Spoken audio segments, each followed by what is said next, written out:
आष्टा में अव्यवस्था, पक्षपात और टकराव के साये में मना 77वां गणतंत्र दिवस। देश संविधान दिवस और लोकतंत्र का पर्व मना रहा था, लेकिन आष्टा में 77वां गणतंत्र दिवस व्यवस्थागत विफलता और विवादों के बीच संपन्न हुआ। नमस्कार, मैं हूं ओमकार सिंह और आप देख रहे हैं गुप्तचर मीडिया। आपको बता दें, आष्टा शहर का मुख्य समारोह श्यामा प्रसाद मुखर्जी मैदान में आयोजित किया गया, जहां जनपद अध्यक्ष दीक्षा सोनू गुणवान ने ध्वजारोहण कर के मुख्यमंत्री का संदेश का वाचन किया। इसके पश्चात परंपरागत सांस्कृतिक कार्यक्रमों की प्रस्तुतियां हुई, लेकिन राष्ट्र के पर्व की गरिमा के बीच जो सबसे ज्यादा नजर आया वहां की अव्यवस्था और लापरवाही। प्रशासनिक सजगता का हाल यह रहा कि कार्यक्रम के दौरान बीच मैदान में गाय घूमती नजर आई। आमंत्रित पत्रकार पूरे कार्यक्रम में खड़े रहने को मजबूर रहे। सांस्कृतिक कार्यक्रम को लेकर एक बार फिर निजी विद्यालयों ने पक्षपात के आरोप लगाए। दर्जनों निजी स्कूल के बावजूद चुनिंदा संस्थाओं को ही मंच मिला।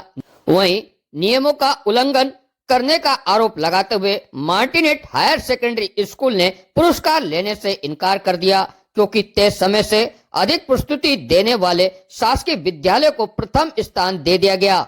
विवाद तब गहरा गया जब निजी शिक्षण संस्थान से जुड़े लोग मंच पर मौजूद अनुविभागीय अधिकारी एवं जनप्रतिनिधियों से ऊंची आवाज में बहस करते नजर आए। पर सवाल यह है कि क्या गणतंत्र दिवस का मंच हुज्जत और दबाव की राजनीति के लिए होता है? क्या नियम केवल कागजों के लिए है? राष्ट्रीय पर्व अनुशासन और मर्यादा का संदेश देता है, लेकिन मुखर्जी मैदान पर जो हुआ वह पूरे सिस्टम पर करारा सवाल है। अब देखना है कि क्या प्रशासन इस व्यवस्था पर जवाबदेही तय करता है या हर साल की तरह आंखें मूंद लेता है।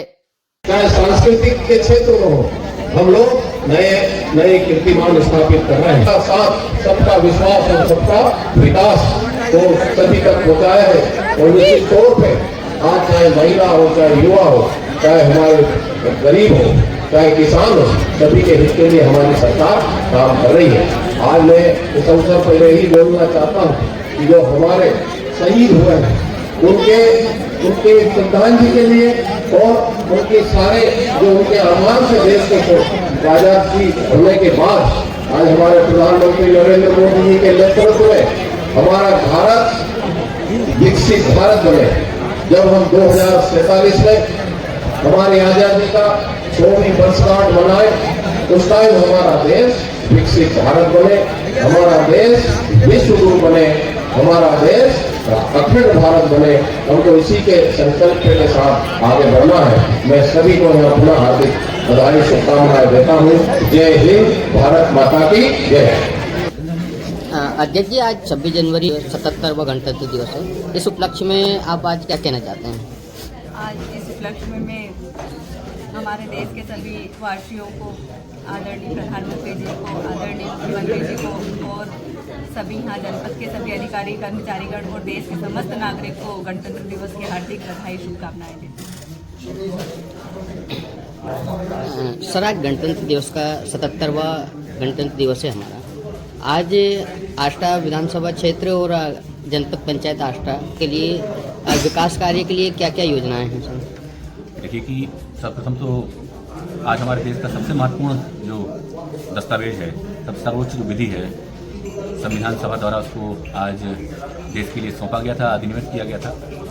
और संविधान के कारण ही है कि आज हम सब लोग इस देश में स्वतंत्रतापूर्वक अपने अधिकारों को जी रहे हैं, कर्तव्यों का पालन कर रहे हैं। तो इसके लिए सभी जनपद वासियों को मेरी ओर से हार्दिक शुभकामनाएं। जैसा कि आपने पूछा कि कौन कौन सी योजनाएं हैं, तो वर्तमान हमारी जो सरकार है उसने समाज के प्रत्येक वर्ग के लिए जन कल्याणकारी योजनाएं जो है क्रियान्वयन हम लोग कर रहे हैं। इसमें अगर हम देखें, वर्तमान में ग्रामीण क्षेत्रों में कच्चे मकान वाले जितने भी हितग्राही हैं उनके प्रधानमंत्री आवास योजना चलाई जा रही है।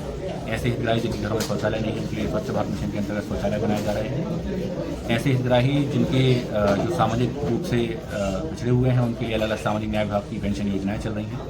ऐसे हितग्राही जो भवन सन्निर्माण कर्मकार मंडल में पंजीकृत हैं उनके लिए संबल और अन्य योजनाएं, उनके अनुग्रह अंत्येष्टि चल रही हैं।